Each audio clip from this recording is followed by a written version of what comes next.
What's up? What's up? What's up? What's up? What's up? What's up? What's up? 5 minutes before the half, and I'm here. I'm here. Well, yeah, people. Your man is in the house. I feel like Jerome. Like, Jerome is in the house. Better shut your mouth. What's up, friend? What's up? What's up? See you first in the house tonight. What's happening with ya?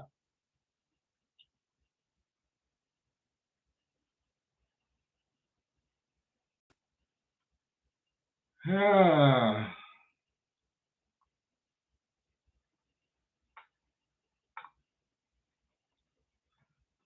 I'm love. Oh. One up, two down, one up, two down. Oh, snappity snap. My peoples is in the house. My peoples is in the house. You see, I'm repping my George Floyd. Yeah. I say, lest we forget. So we gotta make sure. We gotta make sure. We gotta make sure that they don't forget. You understand what I'm saying? Black lives still matter. And how we make Black lives matter is we show up. We do what we do what we've been doing. So people are listening, folks. How y'all doing this evening? How you doing? How you doing? How you doing? Oh, my nose. I got these allergies that's been kicking my butt. I might have to find somebody around here that can blow out these vents and ducts, clean out these ducts of my air conditioning system. I'll be talking to people on the phone, one person in particular, and her behind me saying that sounds like a COVID cough. COVID ain't got nothing on me. Folks, I'm psyched. I am truly psyched. I'm truly psyched. Y'all gonna say, what the hell is, what's up with him? I ain't got no sippages. Not like I ain't got none of that. I got like 6 different bourbons in there, but figure I was coming out. I'm trying to keep my liver.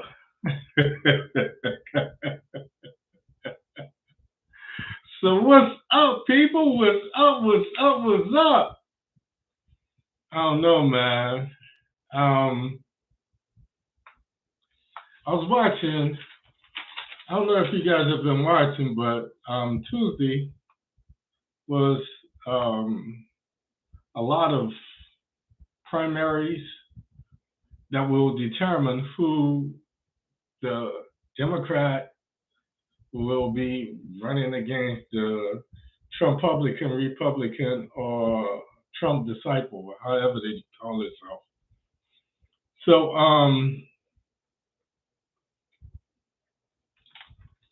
things are promising. I watched a little of CNN. I watched. Cool. I'm gonna try that. I watched a little bit of CNN. I watched a little bit.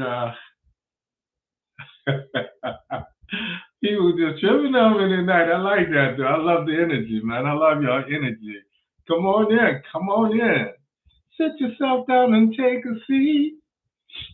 So I was listening to this Bruno Mars earlier, this 24 karat, and this is the first time I actually listened to the words. And my man said, you could have my wallet, you could have it all. And I'm like, yo, Bruno, you doing a bit too much, man. And Bruno be giving the women his wallet and leaving the door open and shaving like a newborn baby. And then he complained about the woman coming in and the badass baby kids running around his house like it's Chuck E. Cheese. And then he put ice on her and she got him paying her rent and paying for trips and so on and so on and so on. I'm like, bro, you're doing way too much. You're trying too hard. If you got to do, fellas, I'm talking to my brothers right now. If you got to go through all of that for some female company, she ain't the one, bro. My philosophy is simple. And the ladies, y'all can listen to this too. You know, we either gonna build an empire together. I'm gonna build a kingdom by my damn self. Now you could call your kingdom whatever you want, my brothers, but for me and mine, it's the kingdom right here, right now. It may not be the biggest, prettiest castle on the land, but it's mine. And ain't nobody can come up near and tell me nothing. I defend it. So what's up, people? How y'all doing? I'm tripping. I'm bugging. I'm just chilling. I'm definitely illin'. So we about, oh man, oh, we got one past the half. I'm gonna give it a couple minutes for folks to come on in, take a seat, take off your helmets, and stop chewing them paint chips and crayons and licking windows, and don't put your gum under my seat. Have a seat. Let's get down. Right. Remember that, Tay? Get down, get funky, get loose. What you come out here for? Do you want to party? Yeah, man. I gotta have my music. So, somebody sent me a meme. I ain't gonna say her name, but she sent me a meme that says, "If you can take me bursting in the song for everything you say, then we can't be friends." And it's so true, because if you know me, my music repertoire is such that you say two words and I got a song, at least three songs that correspond to whatever it is that you said. Ah, that's a bet. What you come out here for? Do you want to party? Do you want to dance? Come on and get down, down, down, down, down, down. That's the way I feel tonight, folks. We're getting close, baby. We're getting close. So, far as I'm concerned, um, all of this hard work that I've been doing for the last couple years, all since 2020, really, since before then, but certainly leading up to the election and then after the election, and my Creole powers and me giving you guys, analyses and breaking things down and trying to explain this, that, and the other so that it'll make sense. Trying to make this illogical nonsense make sense.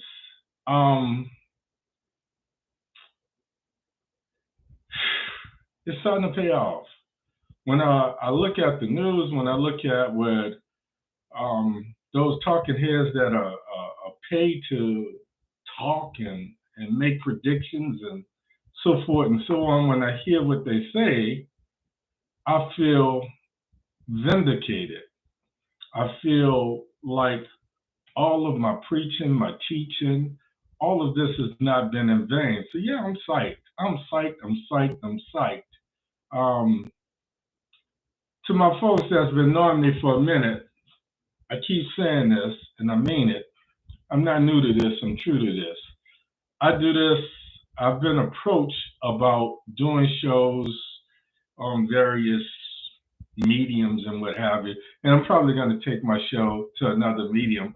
But right now, I've got so many other things going on that is basically me working primarily by myself. I have one or two people that help me out in putting this together. But every week in, week out, I'm handling this production. I've got to make sure that my mics work. Got to make sure that Facebook is live. I got to make sure that YouTube is live. I got to make sure I've been doing a couple little YouTubes here and there. I'm trying not to inundate and bombard you guys with YouTubes. I mean, not YouTubes, TikToks. The YouTubes have what they call in shorts as well. So everybody's following suit. And so I just want to make sure that I can continue to give you a quality product. After we get past this election, I'm going to make some changes. I'm going to expand my platform. I'm going to expand the show, how I give you the show, what's happened and so forth and so on. But right now, I'm sticking to what has worked for the last 3 years. Imagine that. This has been 3 years that I've been doing the show. And if you watch me in the beginning, and I watched some of my early shows, man, brother was like, whew, it's like watching paint dry. But I knew that, and I wanted to learn the craft, and I wanted to get good at it. And one of the reasons I haven't expanded, and I said this before as well, I don't want to be like a rapper who gets his or her first contract and basically have no control over the content of productivity of it, how it's produced, how it's directed, the message that's out there, and wind up being a one-hit wonder. So I don't want to take on quote-unquote sponsorship for the show, and then they tell me what to say, how to say, when to say it, and before you know it, it's no longer my message. It doesn't have the passion that you guys know that I feel when I do what I do, when I do what I do. How my man said, it's not what you look like when you do what you do, is what you do when you're doing it, what you look like you're doing. So this is how I express myself. So with that being said, whoa, it's 6 past the half. I'm going to go ahead and get this party started. I want to say good evening and welcome to the show. As always, I always start off the show by saying, thank you for choosing to spend your Thursday nights with me. I am truly, 3 times, I'm truly humble that all of the things you could be doing on a Thursday night, you choose to be here with me, getting the message, getting my analysis, listening to me rant, rave with the passion that I have about what it is that I do. If it's your first time tuning in, or if you've seen me before, my name is Hank Batiste. My show is called OMITDALOGIC. This shit makes no sense. But every week we try to make it make sense. I'm your host tonight, and every Thursday at 7:30 Eastern, 6:30 Central, and that other Pacific. I'm not doing the math right now. I'm your host, and the voices in my head are truly psyched. The primary elections, a lot of primary elections were last Tuesday. And what is starting to show in a lot of states, swing states, is all is not lost. As a matter of fact, despite mediocre performances and leaderships, the Dems are looking pretty good. 100 days ago, 150 days ago, we felt like all was lost. The House we expected to lose at least 14 seats and blase, and the Senate was up for grabs. Now the pendulum seems to be swinging back and forth. And as a matter of fact, right now, maybe because of Roe v. Wade and some other things that are happening, people are starting to understand. People are starting to listen. And when I do this, I do it first as a child. When I was a child, my mom would preach to me, my mom would teach. And I always said my mom was the quintessential philosopher. She could teach you without you realizing you were learning. When I got to a certain age and I realized that she was trying to impart knowledge and wisdom on me, I would fight and I would try to ignore. But no matter how hard I tried as a child, a lot of that seeped into my subconsciousness. And what I see now is, now that I'm the father and the grandfather, I do the same thing. And when I think people aren't listening, I find out that a lot of people that don't know me are listening.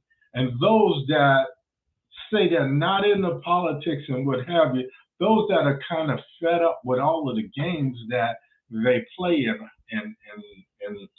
politics, be it in local politics, municipal and cities, or on the state level, and certainly on the national, federal level, you get so inundated, you get so full of it that you kind of give up and you say, I'm not really into it, because you feel weak.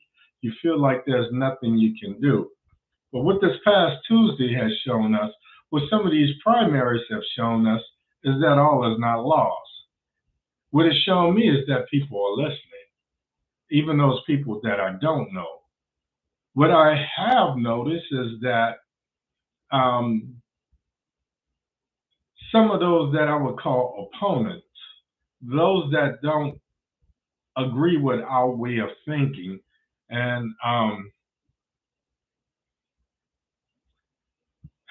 not going to go off on a tangent, but those that don't agree with what I believe in, they are stepping in and they're actually paying attention and they're seeing how some of the things that I say make sense. Though they don't, nothing I could say is going to change how you feel if you've come to your way of thinking and feeling, and your life experiences have led you to the place you are right now. There's nothing that I can say to you in 30 minutes, even if you tuned in every Thursday night, that's going to change how you think, how you feel, what you believe. But when they start to see some of the things that I say, when they start to see other people say, when they start to hear the Don Lemons and the Jackie Reeds, and I was listening to Ricky Smiley this morning, and he talked about this state representative in South Carolina, and it was the same story that I talked about last week with this 19-year-old girl who was pregnant, and this Republican state representative started to have a change of heart because this girl had some issues with her pregnancy. In any other time before Roe v. Wade was overturned, she would have had a medical abortion because the baby was basically dead inside of her. But now, since they can't do an abortion in the state of South Carolina, the doctor says there's nothing we can do for you and sent her home. So when I hear other people start to talk about the stories that I've already covered, it tells me that my message is not only relevant, but it's timely because I said it first. And I do a lot of research for this. So without going off on a tangent, say it again, good evening, welcome to the show.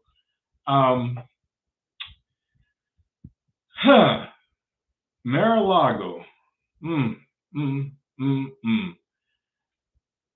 good and the bad is I wish they would have done this sooner, because the good and the bad is this.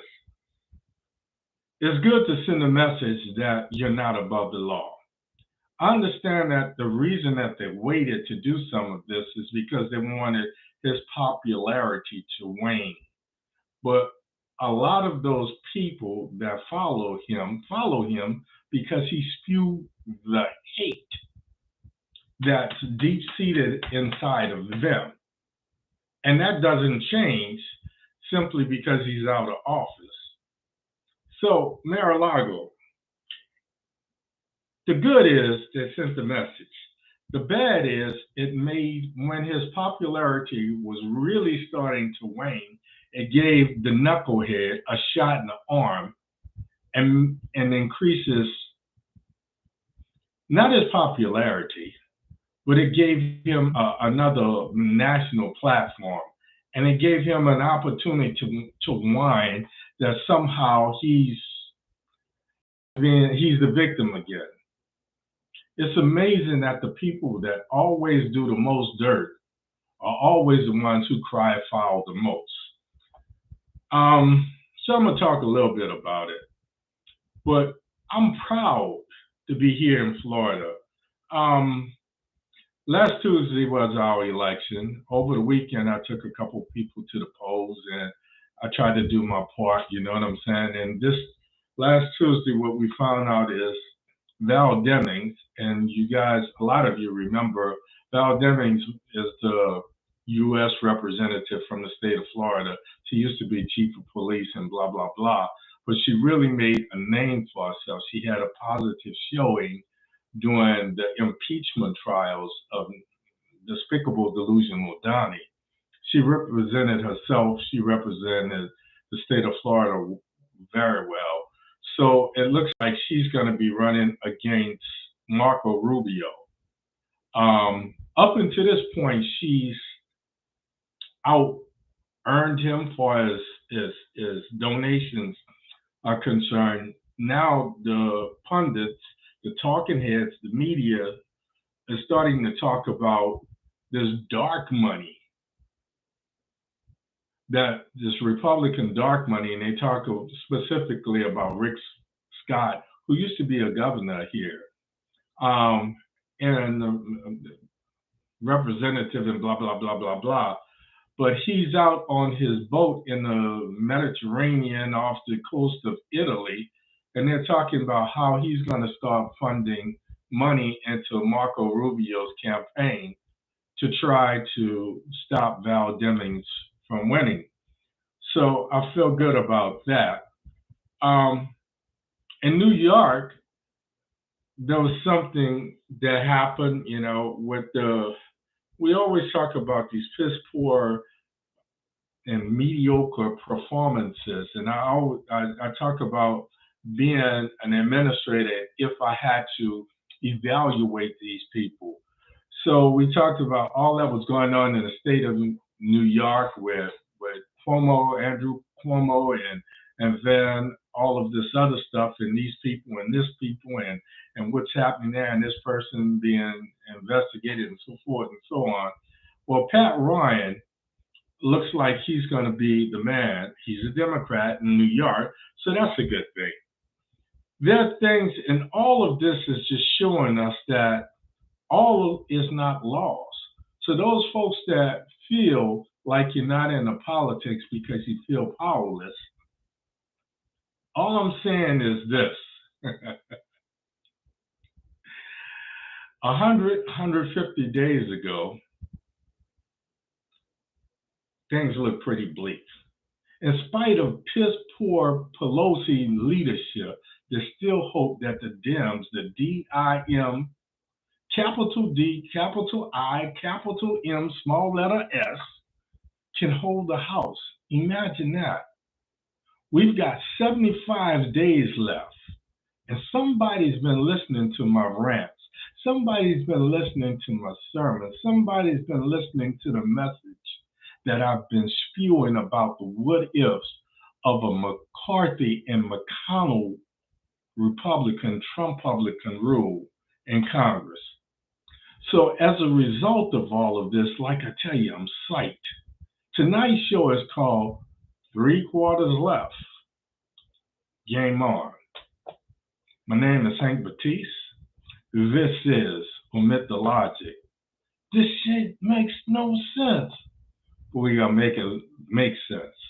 Let's do this. Mar-a-Lago, the good, the bad, the ugly.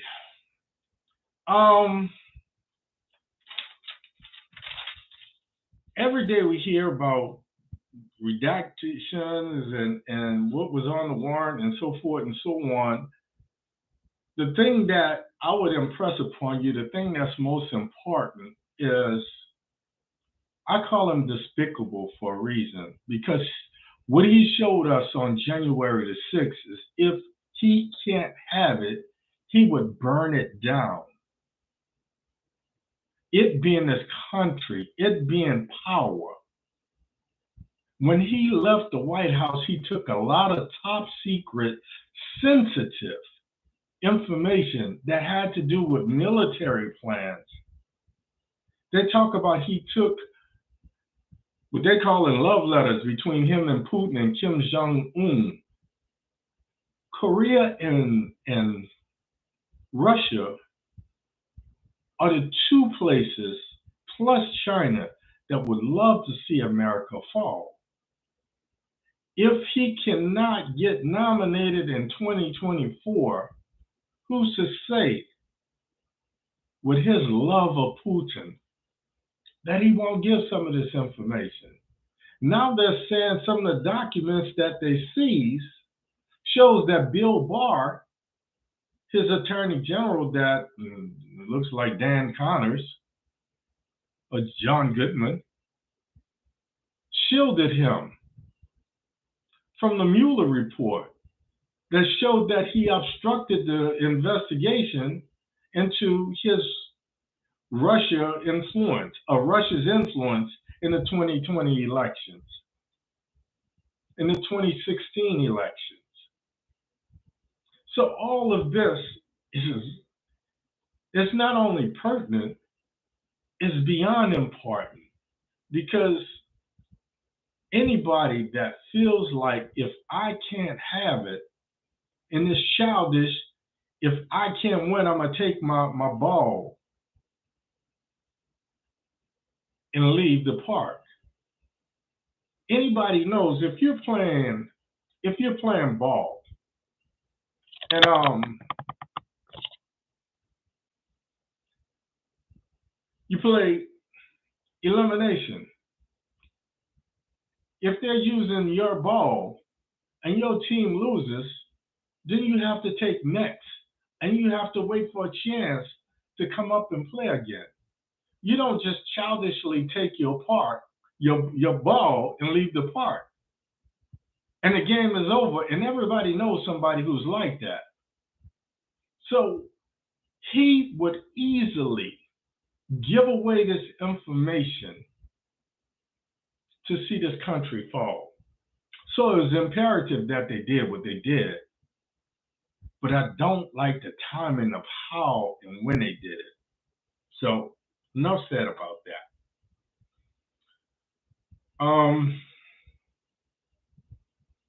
One more thing. I don't know about this. Again, I started doing some research and I was trying to find exact dates and what have you. And I'm going to just mention it in passing, because some media outlets are saying that Mar-a-Lago has been invaded by cyber criminals. They didn't say terrorists, but cyber criminals. According to some media outlets, when the FBI went in, they found top secret documents lying around, unsecured and what have you. So enough about that. We all know he has the name Despicable for a reason. I keep talking about piss poor Pelosi leadership. Last week I talked about Nancy Pelosi and the fact that she and her son, Paul Pelosi Jr., went to Taiwan. Last week I talked about her son getting 7,000 shares from a telecom company. I'm going to reiterate this. One of my doctors is Taiwanese, or from Taiwan, and he was talking about the fact that it adds to this uneasy relationship between Taiwan and China. She has made more money for herself and her family as Speaker of the House. What I'd like to see at some point is what her net worth was before she became Speaker of the House and how it's grown in the last year and a half since she's been Speaker. And all of that is important because I've been saying all along that Joe Biden needs to lead by executive order. If Congress doesn't follow you, you need to. The bad thing about an executive order is while you are in the White House, it's a temporary law. And the next president can basically just overrule all of those things. An executive law or executive order cannot be vetoed by Congress, but it gives the president executive privilege of power. And we saw Trump abuse it. This week, what we saw, and I said somebody's been talking to Joe because he's starting to do exactly what I said he should do. But this week he talked about $10,000 relief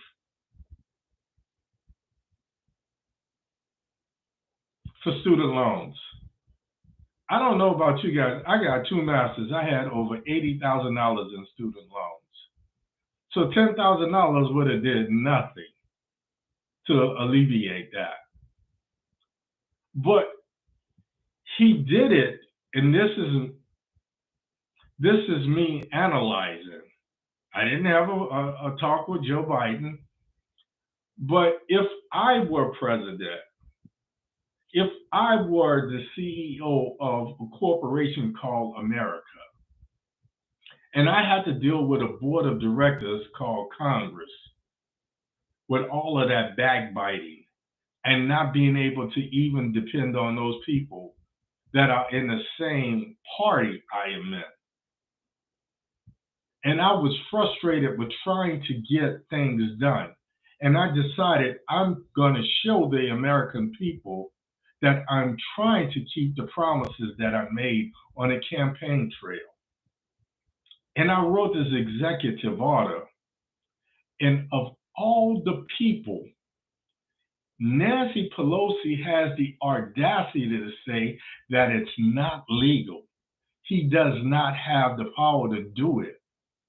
And I'm saying, how do you have the mitigated gall to abuse your power as Speaker of the House to make money hand over fist? And Biden is trying to do something for those that look like me. Because it's, even though there are a lot of white folks, a lot of us that are on the come up the first time around, even when we get scholarships, we still need money for housing, we need money for food, we need money for transportation, and we need money to have a life outside of the classroom. And that's where student loans come in. And then you get to a point where you can't get a Pell Grant anymore. So now it's all about the student loan. But she's made all of this money, and because she can't get something out of it, she says that she had the mitigated gall to say that what Biden did was not legal. How dare you? So, again, this is the prediction I made. Enough of that. I can understand what he's saying. I was the first one to say, run, Joe, run. I was the first one to say the challenges that he would have within his own party. I was the first one to say that Pelosi was not the right candidate or person to be Speaker of the House. And I said it had nothing to do with her being a woman, but every woman, okay, I won't say every, but about 80% of the women that follow me took issue with me being that blunt and that outspoken. And I don't give a care if you're Democrat, if you're Republican, if you're independent. If what you're doing I don't agree with, I'm going to speak on it. So I said it back then, and now everybody's starting to see why I said what I said, when I said what I said. Moving on. Couple things happened this week as well. The state of Kansas, shout out to the people of Kansas. They overturned the abortion referendum. Now that it's left up to the state of Kansas says, no, we want to make sure that a woman still has the right to choose. So they won't be like that little 19-year-old girl in South Carolina. So to those of you, I'm going to say it one more again, who are fed up, who feels like I'm not in the politics because it doesn't make a difference. It does make a difference in their strength in numbers. And Kansas is not the only place. So wherever you are, it starts with one. So if each one teach one, if each one reach one, we can fight this nonsense. Three quarters, game on. I call it three quarters because we got 75 days left. 75. Yeah, I'm psyched. That first 25 days was that 100 days ago when things looked so bleak. And now we're turning things around. Last week I wore my, what is that? Oh, I brought it back for y'all. I wore my Golden Shirt jersey, my Golden State jersey, because I'm a competitor and I believe in leadership. And right now, all is not lost. 75, three quarters left. And we could turn this around. The biggest challenge moving forward is not maintaining a majority in the House of Representatives. The biggest challenge, once we take more seats in the House of Representatives, is convincing those powerful people that Nancy has made money for that it's time for Pelosi to pass the gavel. So remember, you heard it here first. On November the 9th, on November the 10th, my birthday, and the following week, when we start talking about who should be Speaker of the House, the one name that should not be there is Pelosi. That's all I got to say about that. There's so much happening now. And I'm going to just say this, folks. We got 75 days. I say we got three quarters left. So look at it in every 25 days for the next 75 days, moving up to November 8th. What can we do to stay focused and increase the majority? And let me, I wasn't going to go off on this tangent, but let me just say this, because I don't swallow anybody's doctrine, hook, line, and sinker. I don't drink anybody's Kool-Aid. I'm going to make my own iced tea. I'm not a true Democrat, nor am I a Republican or independent. I understand that this two-party system, like it or not, is what we have to deal with. And I'm tired, just like you are, I'm tired of dealing with the lesser of two evils. So what I'm trying to get you guys to understand is every 25 days, 25, 50, 75, November the 8th. It's about accountability. It's about doing the background work and find out who it is that you're voting for, finding out what their platform is, what their history is. And not only that, the hard part. When people get into office, they assume the power. And a lot of times, once they assume the power, they assume the position.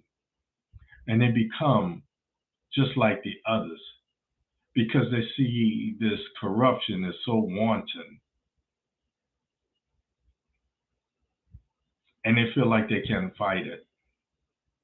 So it's up to us to provide the oversight, the accountability, and hold them accountable, whether their name is Trump, Pelosi, Manchin, Biden, it does not matter. 75 days, three quarters, game on.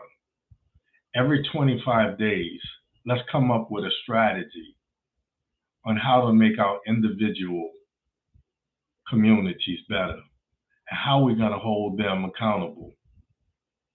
After this is over, after November 8th, I think I'm going to expand, but I'm going to talk about how to put things in order, how to make some of these changes. So stay tuned. That's all I got for you tonight. 3/4, game on. There's light at the end of the tunnel. We were down by 25, but now we up by 8. What we do in the next 3/4 is on us. I'll see you next week, right here, same Baptiste time, same Baptiste place. Do me a favor before you go to my YouTube, sign up, hit the bell, subscribe, and share it with somebody else. Look for a couple of my TikToks. I'm going to do a couple TikToks. Some of these I'll break down into a minute and a half message that's easy to digest because I give you a lot of information in 30, 35 minutes. But subscribe, hit the bell so you know when I come up with more information. Now that YouTube is having these little shorts, I may start utilizing both platforms, TikTok and YouTube, to get the word out. And after that, it's on you. So what you gonna do? See you next week, right here. St. Baptiste time, St. Baptiste place. It's always important. I wish you love. I wish you peace, my people. I like you, man. Even though I got a I got a LeBron haircut, I wish you had grease. So, good night. Much love. I'm out.